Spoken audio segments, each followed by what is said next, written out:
Hello guys, this is Elitepredators और आज हम इसराइल के बारे में तो बात करेंगे ही, लेकिन हम उन चीज़ों के बारे में भी बात करेंगे जो हमें नेक्स्ट इसराइल बना सकती हैं।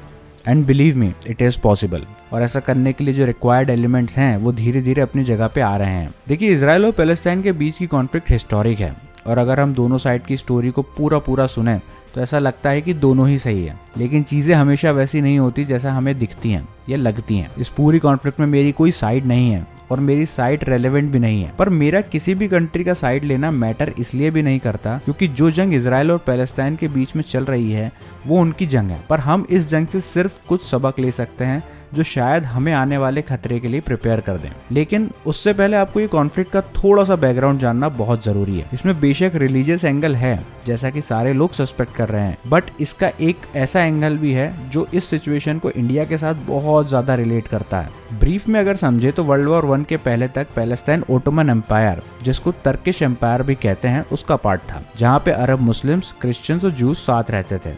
वर्ल्ड वॉर 1 के बाद एक लीग ऑफ नेशन बनी क्योंकि डिस्ट्रक्शन बहुत बड़े स्केल पे हुआ था उस वर्ल्ड वॉर में और इनका एम था टू प्रिवेंट फ्यूचर वॉर। ये यूनाइटेड नेशन और यूनाइटेड नेशन सिक्योरिटी काउंसिल का एक फर्स्ट प्रोटोटाइप जैसा था।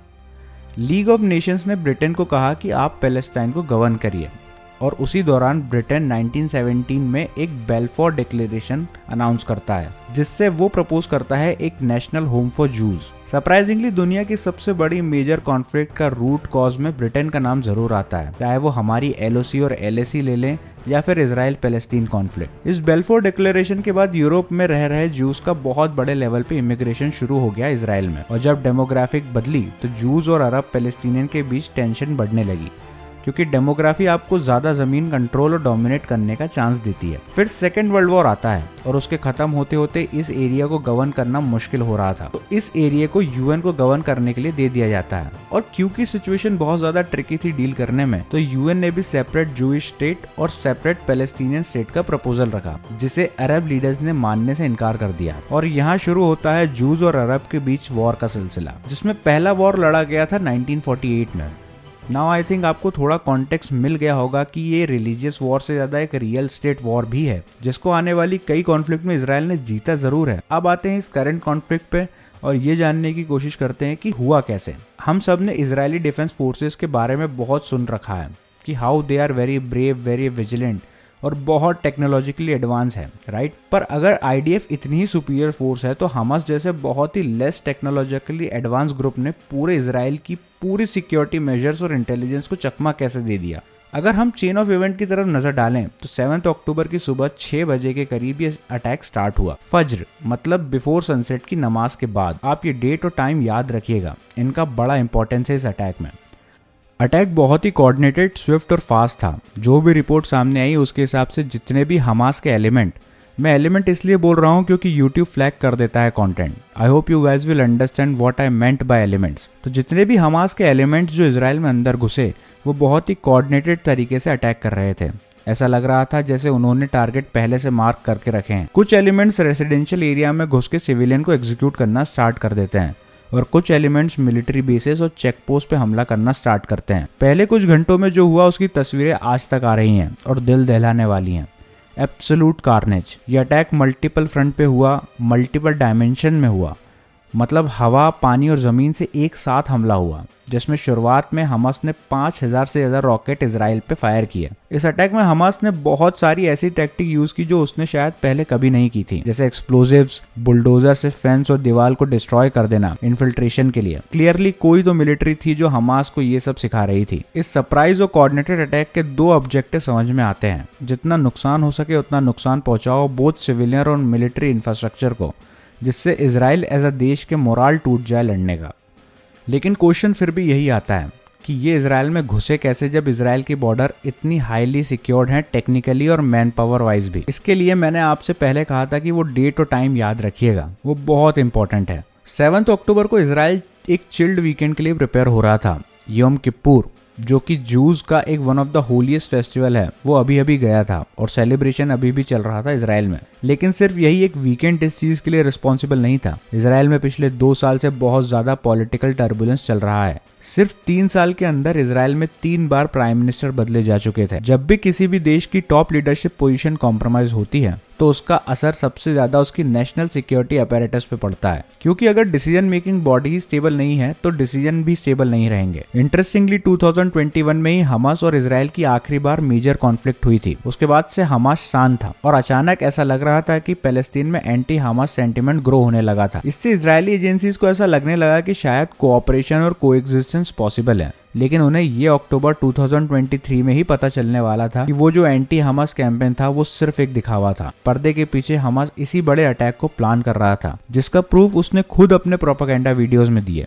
हमास ने इजराइल की reputation as the strongest and vigilant armed forces in the middle east की इमेज की धज्जियां उड़ा दी, लेकिन मिलिटरीली देखा जाए तो ऐसा इन्वेजन को कंट्रोल करना बहुत मुश्किल होता है। इसीलिए इंडियन आर्मी के स्ट्राइक कोर का पूरे सबकॉन्टिनेंट में इतना खौफ था। जो हमास ने किया, स्ट्राइक कोर उसी चीज को बहुत बड़े लेवल पे करने की कैपेबिलिटीज रखते हैं और दुश्मन की मिलिट्री को पूरी तरीके से ओवरवेल्म करने की कैपेबिलिटीज कैरी करते हैं, but by avoiding any civilian casualties in the process. इस पूरे इंसिडेंट से सबके लिए, लेकिन स्पेशली इंडिया के लिए कुछ लर्निंग्स निकल के आती हैं जो कि बहुत क्रूशल हैं। सबसे पहली लर्निंग है strategic depth for armed forces. Israel में इन्वेजन इतना बड़ा और घातक सिर्फ इसलिए हो पाया क्योंकि इजराइल की जियोग्राफिकल डेप्थ बहुत कम है। इसके कारण बहुत कम जगह पे बहुत सारी चीजों को कॉन्सेंट्रेट करके रखना पड़ता है। इस कॉन्सेंट्रेशन में सब कुछ इंक्लूड हो सकता है, military asset, civilian population, important resource centres, जिसके कारण ये एक लुक्रेटिव टारगेट बन जाता है एनिमी के लिए। और अगर एक कोऑर्डिनेटेड अटैक हो तो एक बहुत छोटी फोर्स भी बहुत ज्यादा नुकसान पहुंचा सकती है। इसी से हमें एक लर्निंग देखने को मिलती है कि जो भी सिक्योरिटी एस्टेब्लिशमेंट हैं, उनके बीच और सिविलियन पॉपुलेशन के बीच एक स्टैंड ऑफ डिस्टेंस होना बहुत जरूरी है। इंडिया में हम ये बहुत बड़े लेवल पे देख रहे हैं कि मेजर मिलिट्री और सिक्योरिटी एस्टेब्लिशमेंट के आसपास बहुत ज्यादा डेंस सिविलियन पॉपुलेशन का रेसिडेंस बढ़ रहा है। रिसेंटली कैंट एरियाज की रोड भी ओपन की जा रही है सिविलियंस के लिए। ये एक सेल्फ शूटिंग एटीट्यूड है और ऐसा नहीं है कि हमें इस चीज का नुकसान नहीं झेलना पड़ा है। Pathankot, Sunjuwan, Jammu airbase drone attack हम ऑलरेडी फेस कर चुके हैं। ऐसे अनरेगुलेटेड सिविलियन कंसंट्रेशन पता नहीं कितने सिक्योरिटी एस्टेब्लिशमेंट के आसपास बने होंगे देश में। पठानकोट, सुंजवान और जम्मू एयरबेस तो वो है जो हाईलाइट हुए हैं किसी न किसी अटैक के चलते। सो एक स्टैंड आउट डिस्टेंस की बहुत ज्यादा जरूरत है। हम सबको एक बात याद रखने की बहुत ज्यादा जरूरत है कि national security always gets compromise one step at a time. We need to held people accountable for that and it can only happen when you guys will be aware about the potential threat. किसी भी country के citizens को ये बात बहुत अच्छे से clear होनी चाहिए कि उनकी कंट्री की पॉलिटिकल स्टेबिलिटी से ही उनकी कंट्री के नेशनल सिक्योरिटी का डायरेक्ट रिलेशन है। अगर टॉप लीडरशिप करप्ट और डेडिकेटेड नहीं है नेशनल कॉज के लिए तो ऐसे अटैक एक्सपेक्ट करना ही समझदारी होगी। थर्ड लर्निंग है जो कि अभी तक की इस कॉन्फ्लिक्ट से सबसे बड़ी लर्निंग है और जो हमें बहुत टाइम से परेशान करती आ रही है, वो है नैरेटिव बिल्डिंग या फिर इंफॉर्मेशन वॉरफेयर कैपेबिलिटीज। इस पूरे कॉन्फ्लिक्ट में इजराइल की तरफ से कम्युनिकेशन, चाहे वो उनपे हो रहे अटैक, अट्रॉसिटीज या फिर उनके द्वारा किए गए अटैक हों, इसकी प्रॉपर इन्फॉर्मेशन पूरी दुनिया तक पहुंचाई जा रही थी, जिसमें ऑफिशियल सोर्सेज से लेके Israeli national media, freelance journalist, foreign journalist और सोशल मीडिया अकाउंट को इन्फॉर्मेशन के लूप में रखा जा रहा था। जिससे बेसिकली दो चीज़ें हो रही थी।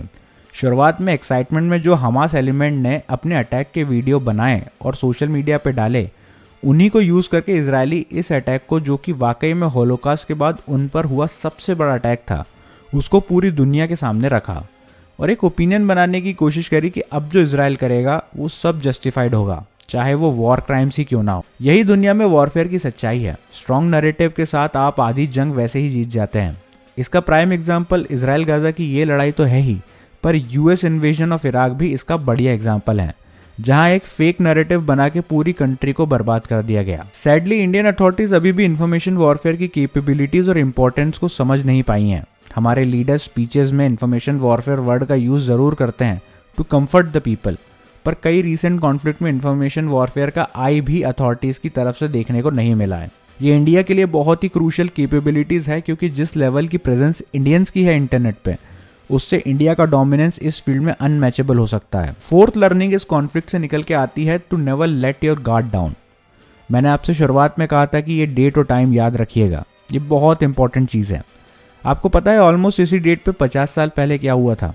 इसी डेट के आसपास जब जूज अपना सबसे बड़ा त्यौहार हर साल मनाते हैं, 1973 में शुरू हुआ था योम किपुर वॉर, जिसे रमदान या फिर अक्टूबर वॉर भी कहते हैं, जो अरब स्टेट्स और इजराइल के बीच में लड़ा गया था। उस टाइम भी अरब देशों ने इजराइल पे एक सरप्राइज जॉइंट अटैक लॉन्च किया था।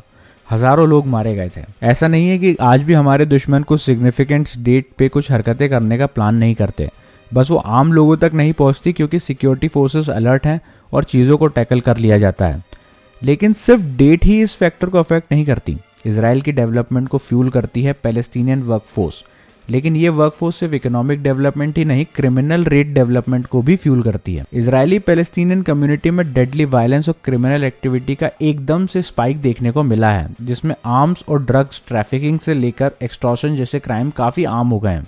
According to a report, 70% of those eliminated in Israel in last 5 years were Palestinian, जबकि ये सिर्फ 20% है पूरी कंट्री की पॉपुलेशन में। हमारे पास भी एक ऐसी कंट्री है जहां से इलीगल इमिग्रेंट हमारे देश में घुसते हैं और फिर क्रिमिनल लिस्ट टॉप करते हैं। ये कैसे नेशनल सिक्योरिटी थ्रेट बने हुए हैं ये मैंने मेरे इलीगल इमिग्रेंट्स वाले वीडियो में समझाया है, आप प्लीज उसे चेकआउट करिएगा, आपको शॉकिंग चीजें पता लगेंगी। अगर हमने अपना गार्ड अभी या आने वाले किसी भी समय में डाउन किया तो ये बात याद रखने वाली होगी कि दुश्मन ऑलरेडी देश के अंदर तो है ही। Fifth learning from this conflict is follow the money.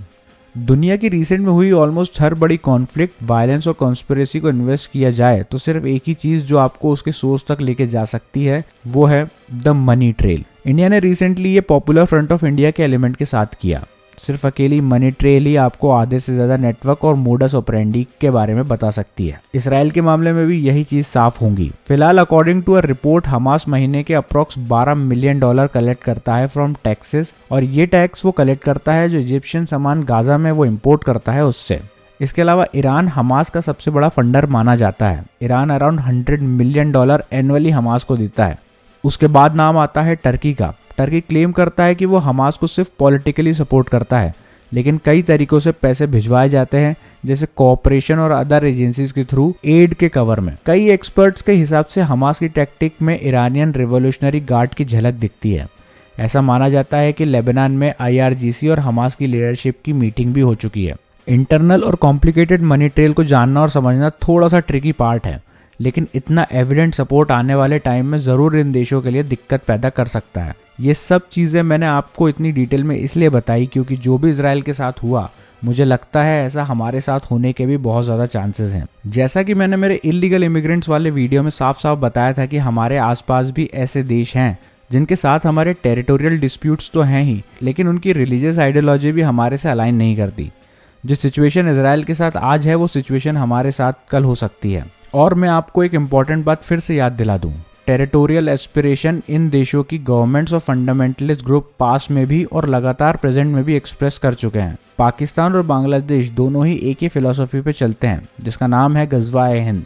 दोनों ही देशों के फंडामेंटलिस्ट ग्रुप के पास उनकी आर्म्ड फोर्सेस की ट्रेनिंग और रिसोर्सेज का सपोर्ट है, खुद की इंटेलिजेंस एजेंसीज हैं। बस कुछ इंग्रेडिएंट्स की और ज़रूरत है और हम एक ऐसे अटैक की पॉसिबिलिटी को बिल्कुल नज़रअंदाज नहीं कर सकते। बेहतर यही होगा कि हम ना कभी अपना गार्ड डाउन करें, पॉलिटिकल स्टेबिलिटी मेंटेन रखें और कोशिश करें कि इन इशू पे ज़्यादा से ज़्यादा बात करने की। इजराइल के पास इंटेलेक्चुअल और मिलिट्री डेप्थ थी पर जोग्राफिकल डेप्थ नहीं थी। हमारे पास है। कोशिश यही रहे कि इंटेलेक्चुअल डेप्थ को यूज करके उस पॉइंट को अवॉइड किया जाए जहां मिलिट्री डेप्थ यूज करनी पड़े। आई होप आपको ये वीडियो इन्फॉर्मेटिव लगा होगा। इस वीडियो के थ्रू मैंने मेरे कुछ कंसर्न्स थे जो आपके सामने रखने की कोशिश की है। अगर आप इससे सहमत हैं तो भी मुझे बताइए, और अगर आप सहमत नहीं भी हैं तो भी मुझे बताइए। पर मुझे लगता है इस पे बात होना जरूरी है। और इस वीडियो को उन दोस्तों और फैमिली मेंबर्स के साथ शेयर कीजिए जिनको शायद ये जानना चाहिए और इस पे बात करनी चाहिए। तब तक के लिए आई एम इलीटपेटर्स and I will see you in the next one. जय हिंद।